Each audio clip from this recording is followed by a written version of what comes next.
Welcome. I am here to greet you, for that is within the purpose of the Eastern Star. Joining the star begins before you enter the door.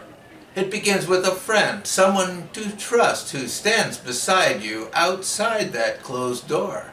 It is all about you. Someone is already there to assure that all is ready to receive you into the larger family. It is a welcome even before your companion knocks upon that door seeking entrance. This is someone who will enter with you as a guide and support. It is so much more than a text message or a quick connection so easily made and so easily ended. It is not someone who urges you to support some great work or join them in protesting a great wrong.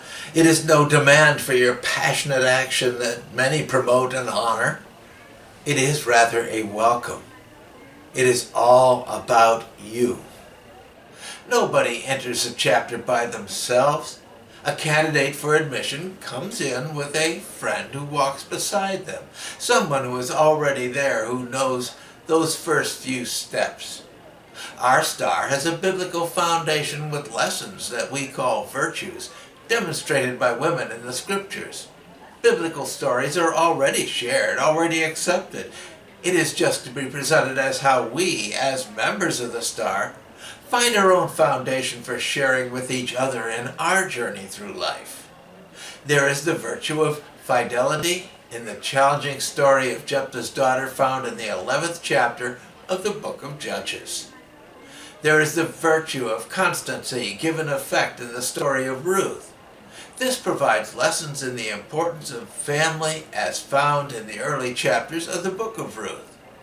There is virtue of loyalty to kindred as seen in the story of Queen Esther, whose heroic effort saved her people from destruction during their captivity.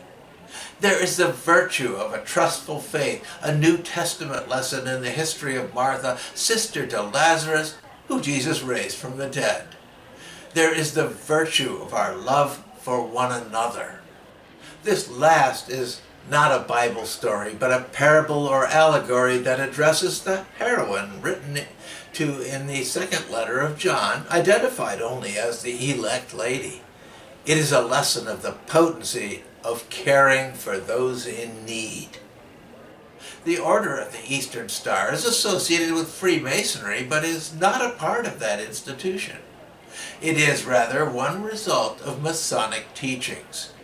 The Freemasons receive lessons on how good men can become even better men, friends worthy of trust, better husbands and better fathers. It is how Masons can protect and defend each other and honor each other's families. It is how they can care for the widows and orphans of other Masons. The Eastern Star took form in the mid-1800s. Masons came to see the deep need for bringing their wives and daughters together to gain the sort of values that came to Masons in their lodges. They saw the need for a society of Masonic families, not just individuals. And so the Eastern Star was born. This new organization was no part of Masonry, but was intimately associated with the very purpose that Masonry served, support for the family of Masons. Masonry was made a requirement for male members of the Eastern Star. It was initiated for the benefit of their families, and so there is a requirement for some connection. As time has passed, those who can join has multiplied to include those whose nearer ancestors have been Masons, and I assure you that Masonic connection now exists for a large part of us. As Masons did often keep their membership private, we may not even be aware of grandparent connections, but the Masons have been effective in keeping records of the various lodges. If your parents or grandparents were members of the Masons or of the Star, then you are welcome, and members of the Star can seek it out if some past relative once joined a lodge. Also, if you join certain youth organizations, you are eligible to enter.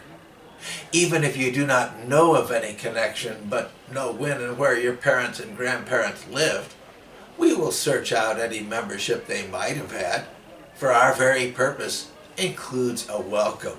All you have to do is ask.